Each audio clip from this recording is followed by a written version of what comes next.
does a billboard still work anymore? You know, what really are the tactics that work to reach our customers? Let me first introduce myself. I'm Katie Dubow, president of Garden Media Group. We're a marketing firm that specializes in horticulture. We're celebrating 35 years this year. My mom started our company. We are a second generation horticulture business. So I took over in 2020, and God, even things have changed since then. So certainly marketing has changed since when I worked for my mom, and we literally were licking envelopes and putting press releases in and mailing them out to reporters. But now we are in this world of the influencer, and certainly one of the questions we got at Cultivate was, is influencer marketing dead? And that's a really interesting point that I think is a topic of conversation, that when you go on social media and you're inundated with these people who are posting hashtag ad, hashtag sponsor, you know, it's just can be a lot, I think, to come at us. So working with influencers, I think, is a really important part of your strategy, your marketing strategy, to reach your customers. But there's lots of little innuendo ways that you do it well and you do it right. So it doesn't come across as inauthentic, because you don't want that for your brand, and you certainly don't want that, the influencer doesn't want that either. So creating that strong partnership is really important. And so that's what we're going to walk through today, is how to work with people on social media, whether it be in a trading capacity or it be in a pay capacity, some of the secrets. And I'm certainly here for questions afterwards if you guys have any other questions, or if there's some key influencers that you want to reach, I might know them, I can help you make those introductions. So let's get straight to it. This is what we'll walk through today, but I think the table of content sometimes it's wasted, so let's just get into the content. So the first thing we want to talk about is, when I say influencer, does everyone even know what I mean? Yeah, so we call them plantfluencers. In my trends presentation, there's now plant talk. So we call them plant influencers. It's just a fun way to call them what they are, but really, they're just people who advocate for brands. And they're online, they have a kind of a decent following, so we'll talk about that on the next slide, what a decent following means. But key platforms that plantfluencers are on in our industry, you see them there. Can you guys name all of those? I bet you'll have a tough time with that music symbol. Oh, good for you. Yeah, we've got Messenger, we've got YouTube, Instagram, Facebook, Pinterest, and TikTok. You don't see Twitter, because Twitter is not really huge for influencers, number one, but it's also, the life of a tweet is 17 seconds. So at Garden Media Group, we don't suggest that our customers work with people who are active on Twitter, because what's the point? Whereas the life of a pin is 6 months to 6 years. So the investment that you make in your strategy on social media is really important, because you're looking at, do you want to make an impact today? Do you want to make an impact this week, this month, this year? So that's how you're going to kind of determine which platform you want to work on. So plus influencers, some of them go on to write books. A lot of our garden book publishers go to Instagram or TikTok to find who some of the most popular people producing content are, and now it's kind of a reversal. They're not popular on TikTok because of their book. They write a book because they're popular on TikTok or Instagram. So it's really fascinating. They also appear on television, so their brand can start on social media and have a really far reach. So let's talk about influencers for a minute, because I think this is a big question for a lot of people, is when I'm finding one of these influencers to work with, how many followers should they have? Well, we put them in two categories, micro and macro influencers. And I really say it depends on your budget. That's the number one thing, is if you just kind of want to do a trade for product, you're looking at macro influencers, which are typically micro influencers, which are typically under 10,000. If you're looking at maybe a bigger budget or even a longer-term relationship with these people, you're looking at over 10,000, even as upwards as 100, 200,000. But the number of influencers is not the followers is not the thing that I want to stress to you. It's the types of engagement that they get. So that's what you're looking for when you're looking for these people. You're looking to see how many comments they have, how many likes they have. You can't really see shares on Instagram, but you can certainly see that on Facebook. So you're looking at other metrics besides just their followers. Because a couple years ago, a lot of people fell for buying followers, by the way, which never, ever, ever do, because you get ducked for that pretty heavily. And so, yes, you want to kind of look at their number of followers, but it's not the most important thing. And as we talked about earlier on TikTok, Followers don't mean anything. It's the number of views that you get on those videos. So take a scroll through and look at those videos. And particularly if you see one that's way more than the others, look at it. Why is that one performing so much better than the others? And that's the type of content that you want to produce. So we're looking a little bit about how influencers work with different brands. So you see lots of different ways. You've got influencers who are doing curated lines with brands, and don't think that your brand is too small to do something like this.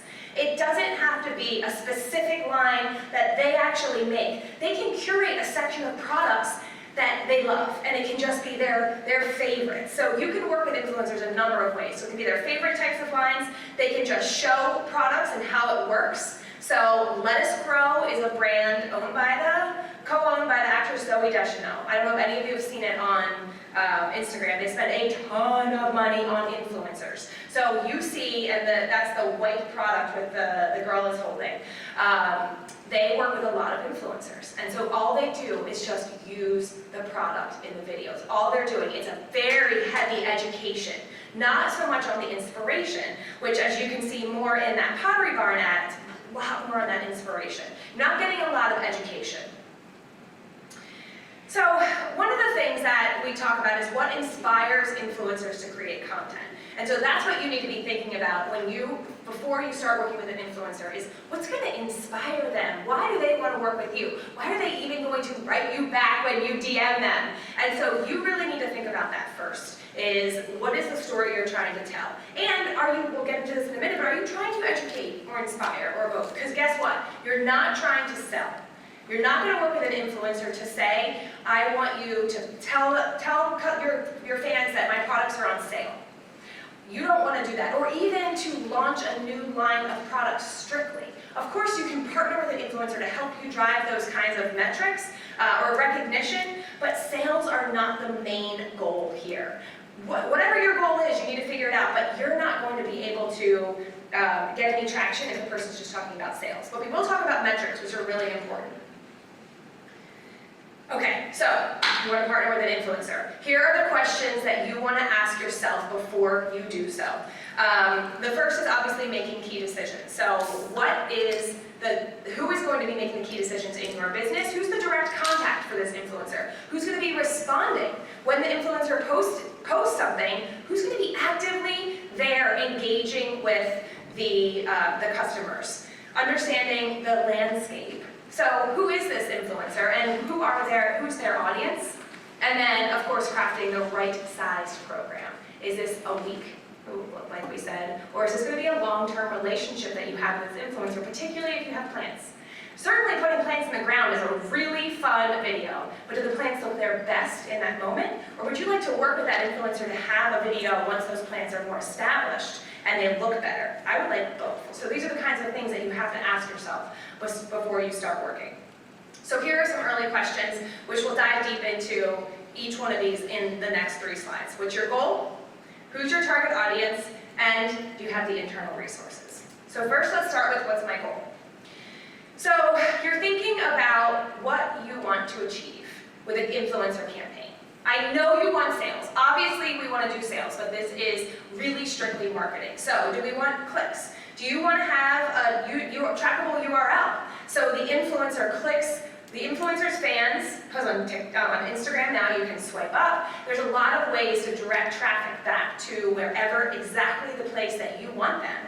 And then you can use Google Analytics or the tracking URL stats to see how many people clicked on that. That's a really solid metric.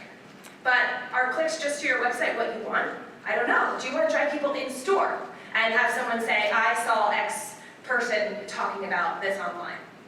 Brand awareness, which is a very soft metric, but it's certainly something that I think a lot of people could benefit from is I'm partnering with X person so more people know about my brand, but it's much softer. Do you need more content?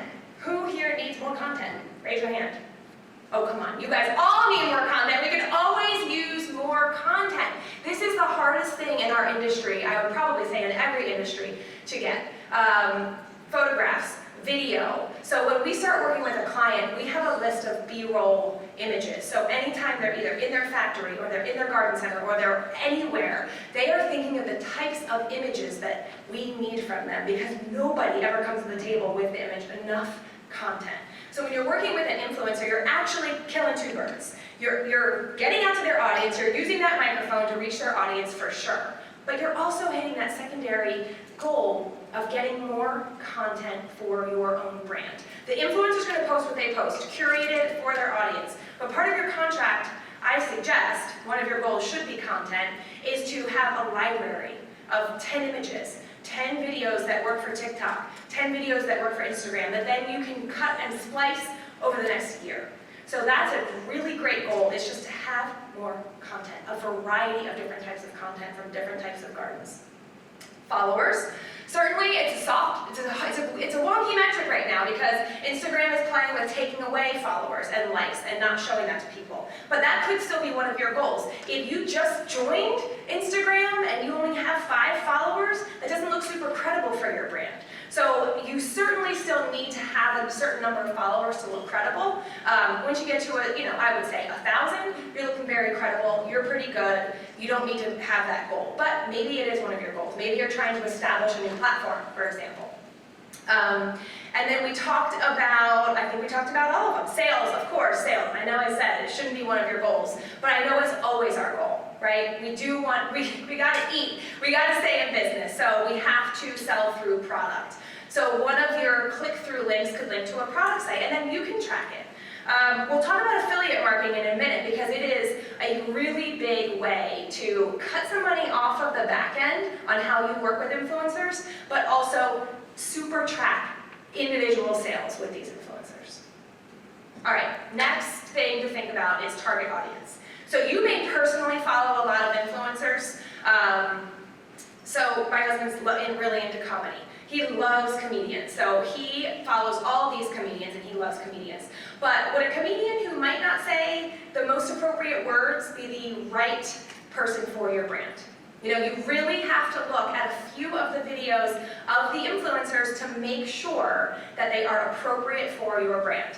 Then themselves, and then who's their audience. So ask for their media kit. Take a look at the influencers that you can write them in their DMs, and we'll talk about how to access them, but ask for their media kit. It should describe exactly who their audience is. Is it primarily women? They primarily live in the United States? Are they all over the world? They might have 1 million followers, but half of those followers could be in Europe. Is that helpful for your brand? So you really have to figure out if the influencer's audience reflects the target demographic that you want to attract.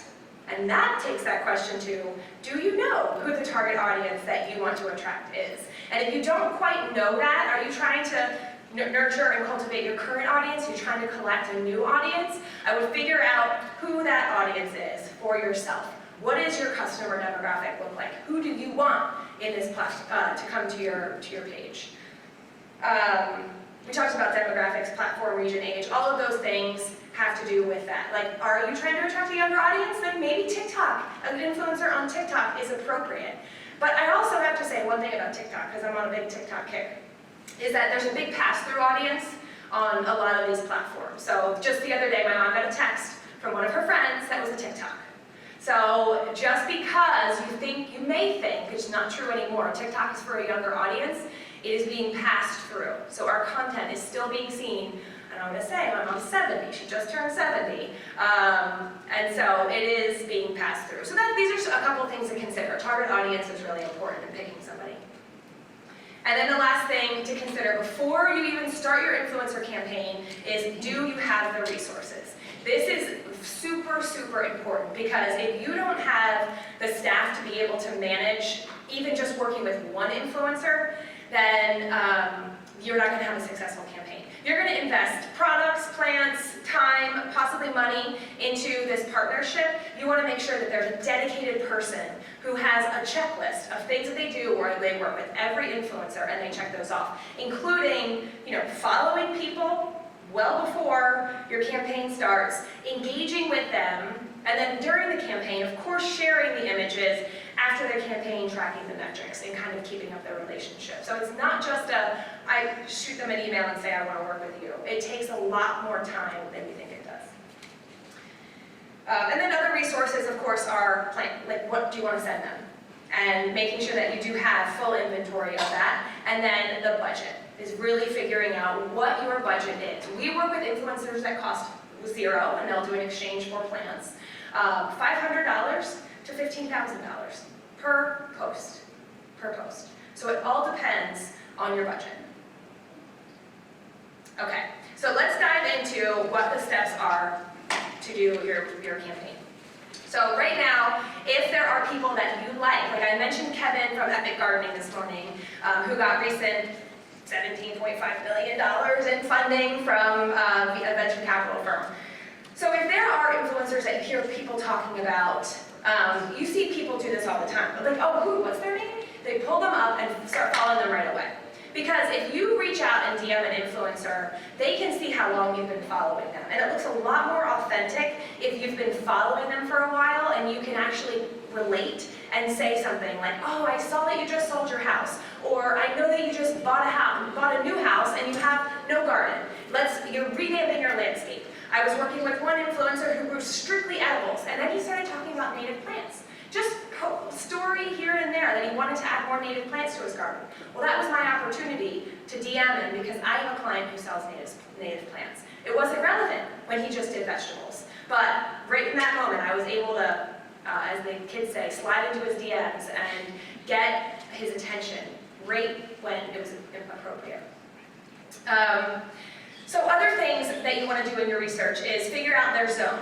So where does this person live? Do they even have a relevant, because these people could be all over the country. Sometimes in their bio, you don't even know where they live. So you've got to figure out where they live to see if they have an appropriate mix, if you're selling plants, and it's an appropriate zone for your area.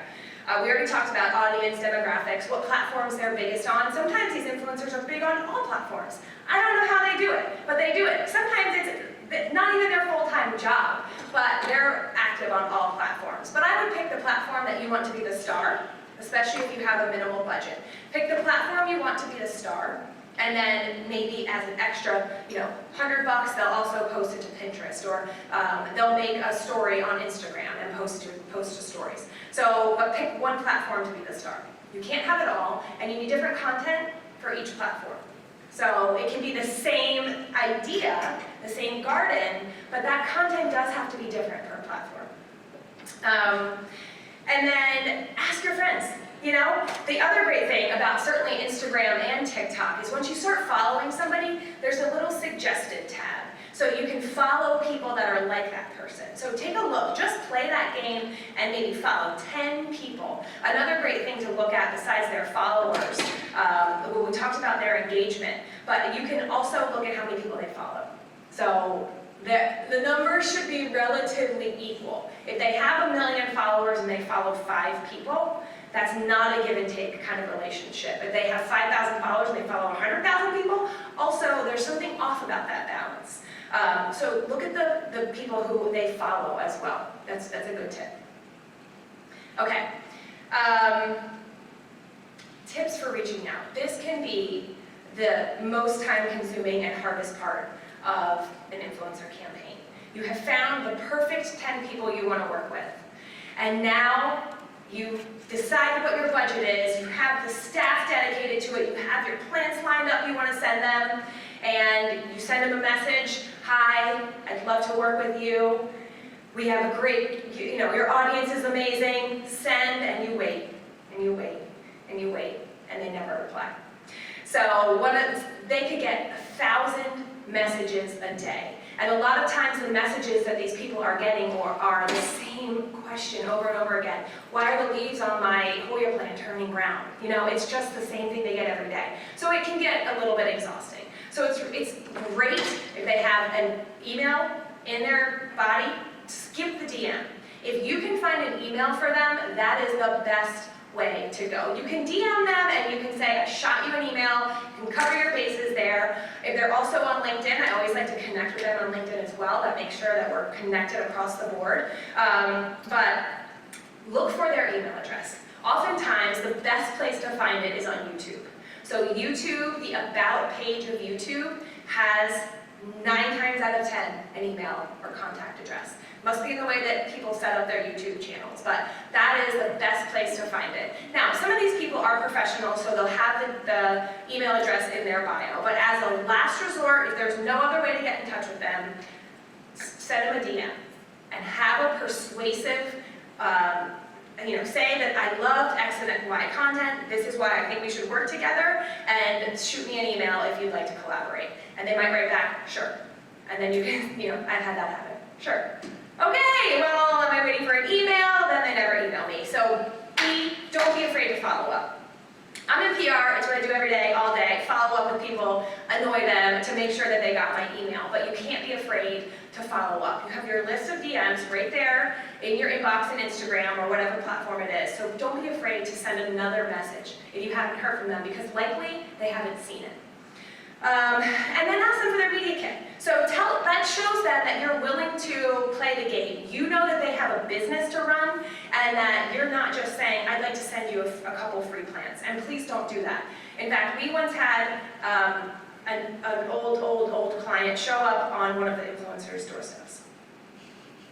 Which is no, if nobody laughed, that's not okay. If you don't do that. Don't show up on their doorstep. You want to, it's like a normal human being relationship. We want to make a connection. We want to make sure that they want to work with us. Never just send them product. What a waste of your product and your time. You want to make sure that you have a relationship with that person before you start working with them, before you start sending them anything. It's here, it says use their name. Sometimes their handle is not their name, and their name is difficult to find, because it might not be in any of their posts. I suggest checking the comments. A lot of times their dedicated followers will say, Sam, I love this post, but make sure you do use their name. It just shows that you've been paying attention. Okay, so once you have a project in mind, and an influencer has agreed to work with you, you've gotten through to the inbox of the influencer, and you have the project that you want. These are the steps. So, you first want to ask about their experience. We worked with an influencer who we wanted to do a lily campaign, Oriental Asiatic lily campaign. And we sent her bulbs, so she planted them, and then she complemented it with pictures of calla lilies.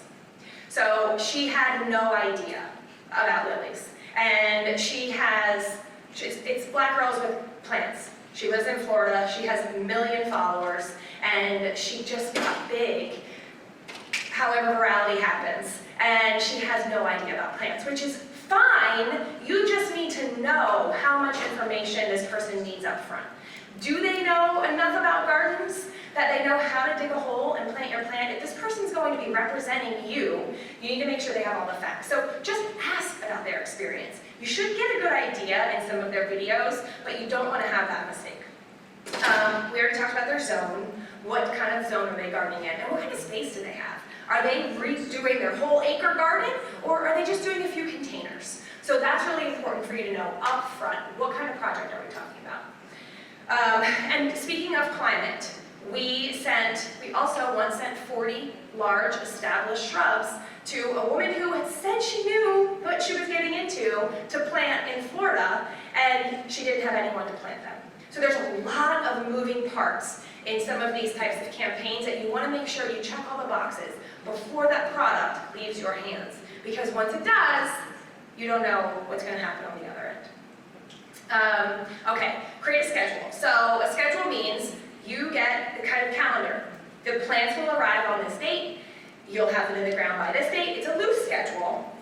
You'll be posting around this time. That way, people on your staff, maybe you have garden center as vendors who you want to send this out to. They can expect to see it. You have to know about when they're going to post it, because also you want to make sure you have the thing in stock, whatever it is, just in case it does go viral and you sell 100,000 things of this. You want to make sure you also have it in stock. So you need to have a loose schedule so you know. And it also keeps the influencer on track, because they might be working with somebody else. And that's another point. You have to also ask if there's any non-competes. You want to know that for yourself, and I would suggest that you probably not partner with somebody if they're also already working with another brand that sells a similar product. And that might be the easiest way for you to find influencers. Their campaign with that person might be done, but that muddies the waters a little bit. And do you want your brand, the native plants that someone searches on their page, to pull up theirs when you've paid money? So I would suggest trying to work with somebody who doesn't have any competitive partners that they're already working with. They might have a clause in their contract that they can't work with anybody, and you should as well. You should have a non-compete in your contract. That's only for the length of the period of time of your schedule you've created. Of course, you can negotiate for more. The influencer probably won't agree. Price. Their media kit should have a price. It should tell you exactly how much it is. And I've coached a lot of influencers on making sure that their media kits are a little bit more clear. How much is it for an Instagram post? Now, that is the top. It's always negotiable. You can always negotiate more. Well, what if I do 3 Instagram posts? How much is that? What if I throw in $50 of product, about $500 of product? There's always ways to negotiate that price down. And my favorite one is affiliate marketing. So has anyone here ever done any affiliate marketing? Okay, so right now, for my business in public relations, affiliate is the hot thing. Any of the big publications, I was gonna say Martha Stewart, but she's not in print anymore. Any of the big Better Homes and Gardens, all the big magazines only now work with affiliates. So they go on to these affiliate programs. We use one called Share a Sale. They go on and they search for the product that they want to feature in their gift guide, and if it's listed as an affiliate, they put it in their gift guide. Obviously, it's not print. They post this on digital, but this is how they're making up some ad revenue. So affiliate marketing is a great way. You can either get it through Share a Sale. There's a ton of them out there, a ton of different partners that you could have. And basically how it works is that you pay the affiliate a certain percentage, or you pay the influencer a certain percentage. It can be anywhere between 3 and 15% of every sale. And then Share a Sale, for example, gets 5% of your affiliate fee. So let's say you pay I'm not great at math, let's say you pay the influencer $1,000 and their cut was 10%, $100, the Share a Sale gets 5% of $100, which is what, 2? 5? What is it? You guys aren't good at math either, obviously. So they don't make a ton, they do make a ton of money, but it's not a huge part of your budget. And it enables other people to find you. So if you're a regional brand, maybe you don't care as much about people finding you. But if you're more of a national brand, affiliate marketing is great for you because people can also apply to be an affiliate. And then they're talking about your brand all the time because they're making money every time they post. And you can track all of your sales that directly came through that influencer. So it really is a great way for you to track and a great way for you to save some money. Because the influencer is now going to make money for every time they talk about your product, and guess what? It will probably incentivize them to talk about you more often that way. Okay, and then finalize, well, deliverables are important, but reuse rights. So this is another thing in your contract that is super important is how can you use these photos? So in our influencer contract, we have the right to print. We put it all in our contract. It's only 2 pages, but we put everything in the contract. And by the way, yes, you should have a contract. We put everything in there where we can use it, and one of our clients used our influencer's footage. Her name is Potager Blog, Linda Vodder, Potager. She is awesome. He used her in all of his Lowe's POP. And we told her about it, and she didn't realize that was in her contract. So it was a real sticky moment. Even though it was in our contract, she didn't realize it because maybe she hadn't read it. And now she's in every Lowe's in America, which is great, but it's something that you really need to make sure that you have discussed beforehand. And even if you want to review the contract with your influencer to make sure you don't have a situation like that. So that's reuse rights, deliverables. Let's talk a little bit about what kinds of deliverables they could be. What are examples of different deliverables? One could be, of course, we already talked about different types of content. So what is this person producing for you besides just a video on a certain platform? Are they delivering 10 still images? Are they also delivering a couple B-roll images, just video that you can then use to edit into some other videos? Are they delivering a Pinterest post? Are they doing swipe up, and are they linking back to your product? Are they doing affiliate? There's a ton of different kinds of deliverables that an influencer could provide to you. So that's something that you need to consider, what exactly that you want, and where they excel. The other thing that you want to make sure that you do is create a schedule. So whoever is manning this, you want to make sure that they have a schedule. And we talked about this timeline, but when are the plants going out? When are they planting? When are they taping? And when are they going live? And ask the influencer how they plan to track the reach, because you can only see so much on your end. You can see how many plants maybe were sold if there's a link, but what's the engagement? So you need to make sure that the influencer promises deliverables on their end in terms of what kind of metrics they're going to share with you, even if it's just engagement. So that's really important too. Okay. Next slide. Crafting your project. So this is, we talked about this a little bit. Do you want to have an education or an inspiration? It's important that you have some clarity on that. And it's important that you determine what you want to have. So for example, an education project is how to plant a hydrangea, or what plant should I fertilize in June? So it's very, very important content that people could technically be searching for, but it's more on the education side. And that stuff is really, really important.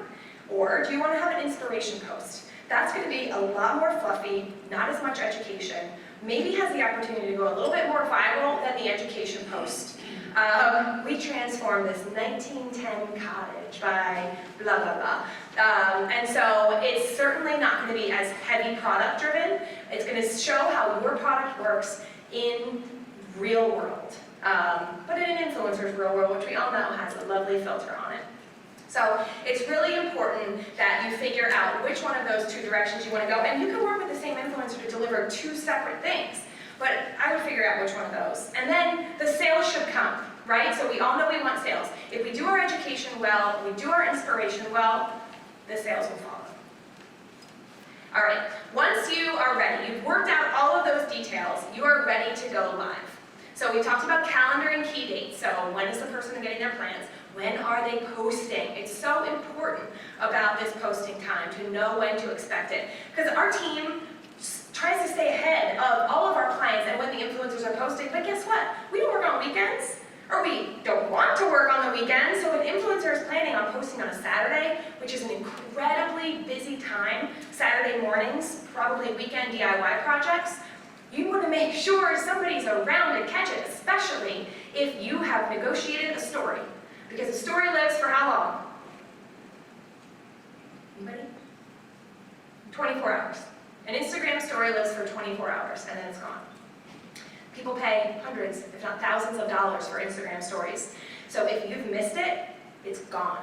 Now, your brand can reshare it and save it in your highlights, but if you, on a Saturday morning, don't know it's coming, and you log in on Monday, all it looks like is so-and-so shared your story. So those calendar dates are so important.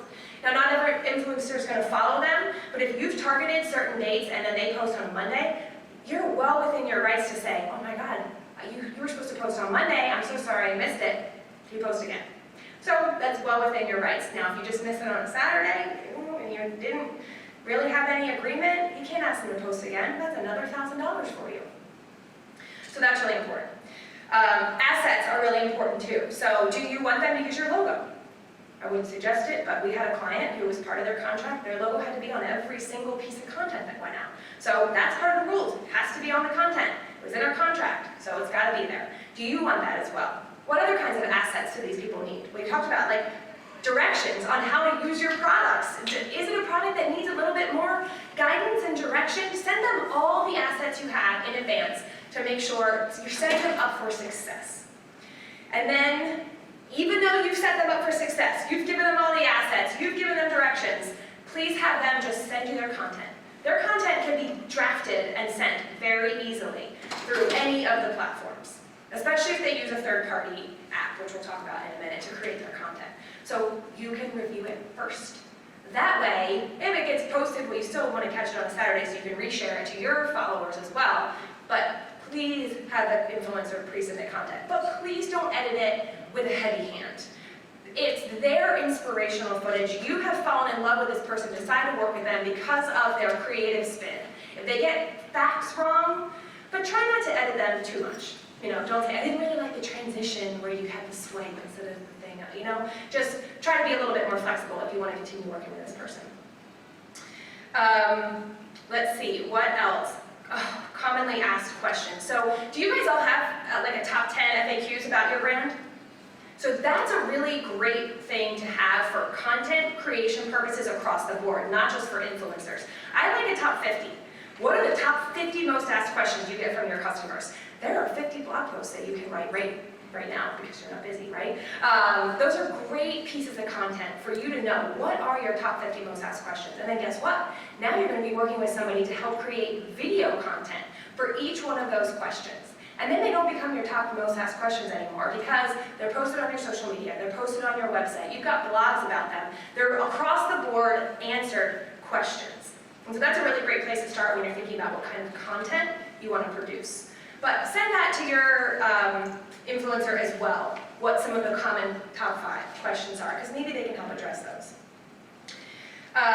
We talked about ensuring your products in stock and creating a list of the types of content that you want them to deliver to you. Because remember, one of your goals should be to build a content library.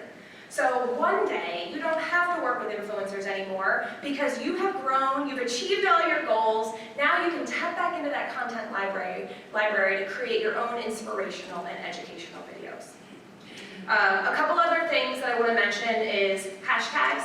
So your brand may have a hashtag, but other things you want to make sure that are in the, maybe the assets are they tagging your brand?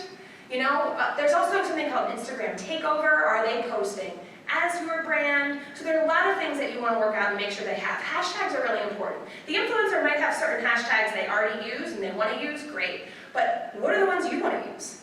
Are you launching something new that you want to have a new hashtag that everybody uses that hashtag? So hashtags are just a way to get found. So hashtags are important, but we're not posting like 13 anymore because you can also be searched just by the words that you use in your caption.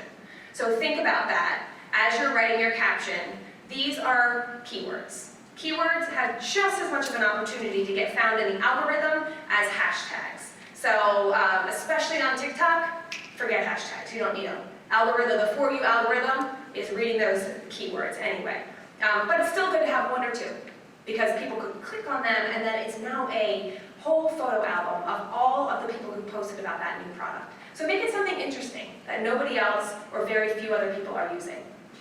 I was on Cultivate website today and they have like people who are posting about Cultivate Instagram, and somebody else must be using the hashtag because it's all these people at a concert. And it looks really funny, right? That like somebody else is now using the Cultivate22 hashtag, it's on their website, and it's people at some concert that was definitely not at Cultivate. So I would try to make sure if you're going to use a specific hashtag that you have one that is relevant to your products and independent.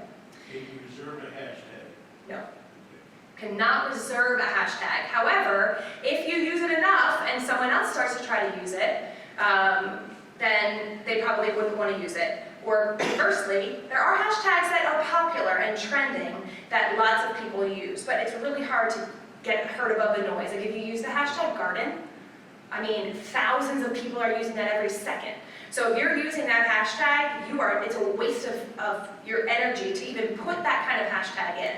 If you do any kind of Google marketing and you understand what the term long tail keywords are, so there are keywords like garden, and then there are long tail keywords like garden center in Milwaukee.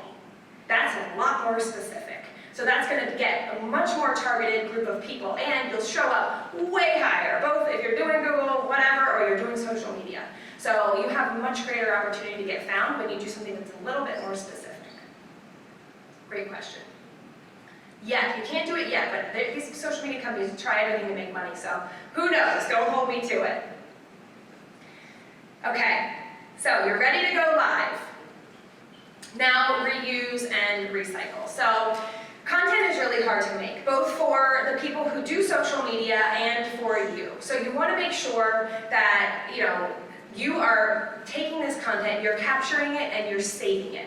So not only are you saving it on your Facebook page, your Instagram stories, your TikTok page, and by the way, if someone sends you a Dropbox, It is much more effective on social media for you to upload your own original content rather than sharing somebody else's content. Obviously, these social media platforms look at that like your own stuff rather than just sharing other people's stuff. I would share their story as well, but if they're sending it to you in a Dropbox, make sure you're uploading that to the platform like it's your own original content. It is just going to be so much more successful for you. Then also save either a Dropbox or a folder at your company that has all of the content in one place. It could be one folder with influencer names, or it could be one folder with hydrangea, whatever topic names. You need to make sure that this content is usable for the future because you're paying for it. This is your own content. Think of it like you paid someone to do a photo shoot for you. So you want to make sure it's accessible no matter who comes in to the company, who circulates through, it's somewhere and it's accessible. And also, it shows good faith to them. I know I just said upload it on your own, but make sure you're tagging them, giving the influencer a shout out. It is a two-way street. You likely have some followers that might not follow them either. And so it's a thank you for them for doing this type of content and doing it for you. Oftentimes, these influencers are a one-woman or man show. They do everything from negotiating their own contracts to doing the videography to editing and posting and engaging and responding, which is why when they get 1,000 DMs, they can't respond to them. So they're often doing it all themselves. So any kind of humanity you can do by thanking them, resharing it, tagging them, that's a really great way to build a relationship. Because that's honestly what this is all about, right? Even though there's somebody who you may never meet, it's still about building a relationship, and you're trying to build a relationship with their followers. So the more authentic we can be, the better. All right, and then let's talk about tracking. So once you go live, this is probably, of course, it's important to get the content, but you gotta know what works and what doesn't work. Has this campaign that maybe you've invested $1,000 and $500 of product into, has the campaign been successful? So there's a couple things that you can do beforehand to make sure that you have those checks and balances in place to be able to track it and judge the success. And the first thing is, we mentioned tracking URLs. So it's bit.ly, bit.ly, it's a free service where you can go in, you can put your URL, and then it will shorten it.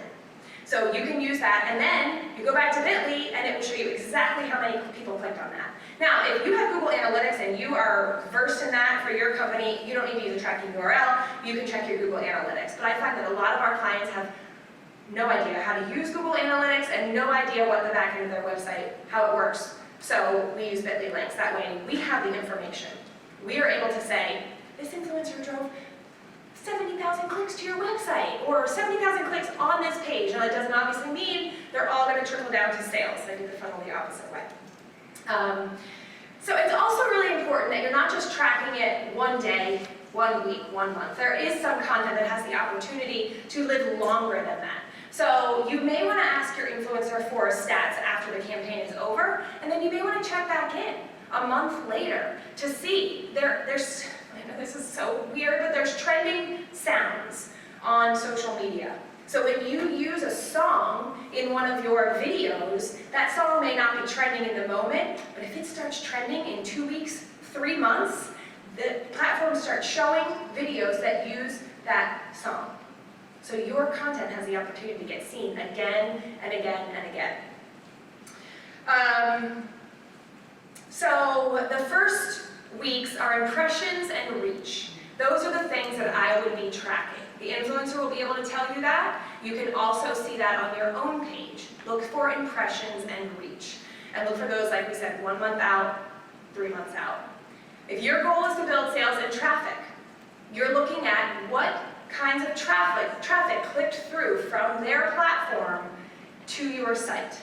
And if you work with maybe 3 influencers, if you decide or determine even just to do 2, that way you're able to compare and say one performed well and one didn't. If you've never worked with them before, it's really helpful to have something to compare it to. Or maybe you do one campaign, the next spring you do another. But it's really nice to have something apples to apples to compare to say, this was a success. Because what if you do get 60 clicks and you sell 10 products and you make 5 times the amount you paid the influencer?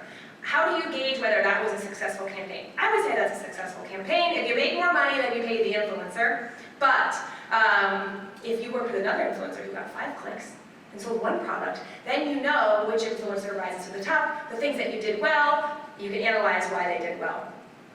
And then we talked about gaining friends and influence. A third metric to measure is, did you gain any followers? So by the way, it's important to know how many followers you started with.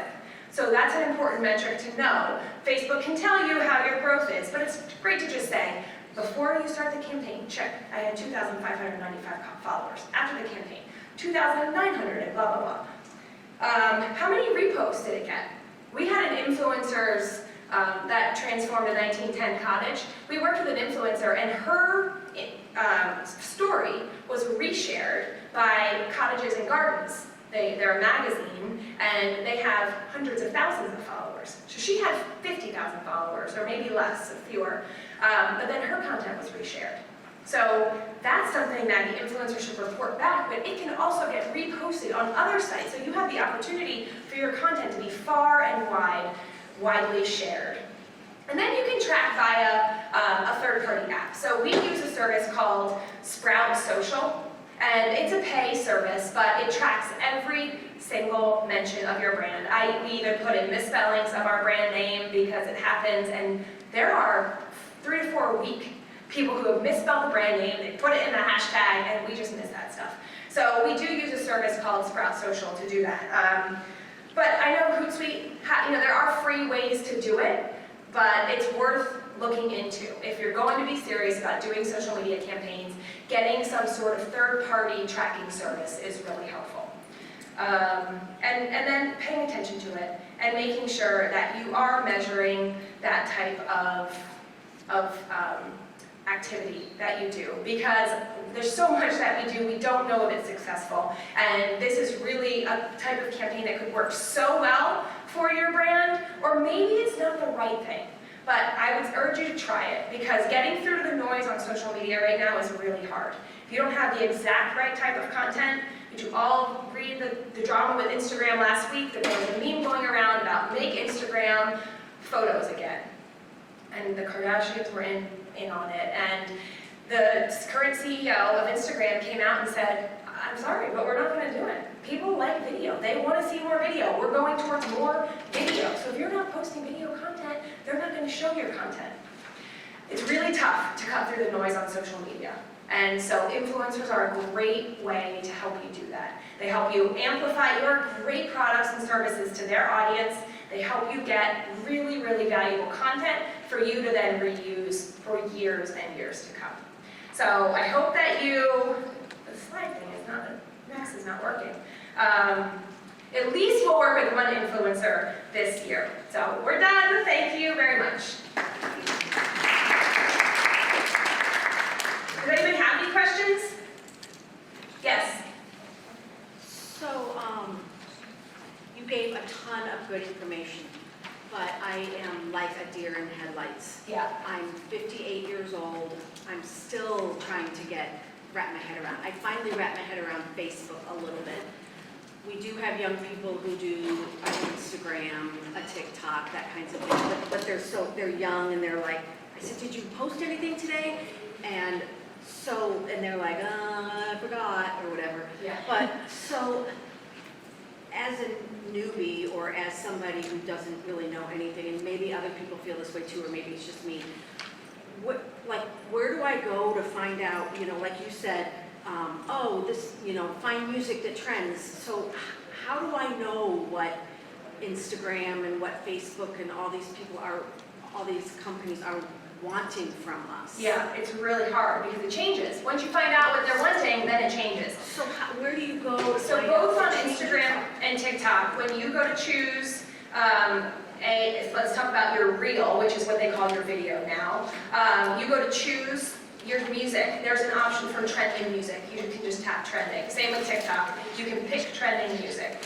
It might not always work for you. Sometimes if they're 20-second clips and your clip is 30 seconds. So I wouldn't get too strict in what's trending, but another way to do it is you have to be there. To see what's trending, what kinds of, now the dances are different because TikTok's not all about dances anymore, but you watch an hour of TikTok, you'll know what everybody is doing on TikTok because you see the same posts types of posts over and over again. So basically, it's just getting on You gotta be these, on. you know, I mean, I don't do it, I don't Instagram, somebody else do Yeah. that for me, but it's really me that needs to be Yeah. doing that and knowing what's going on. And so do you find out through those Through the platforms. platforms? Yep. What the new algorithms and Yes. everything are? Yep. Okay, because somebody will post something that will say, hey, Correct. this is the new. Well, it won't even be posted, it'll just be a number of, people won't say like, this is what's trending, you'll just see people doing the same thing over and over again. Okay.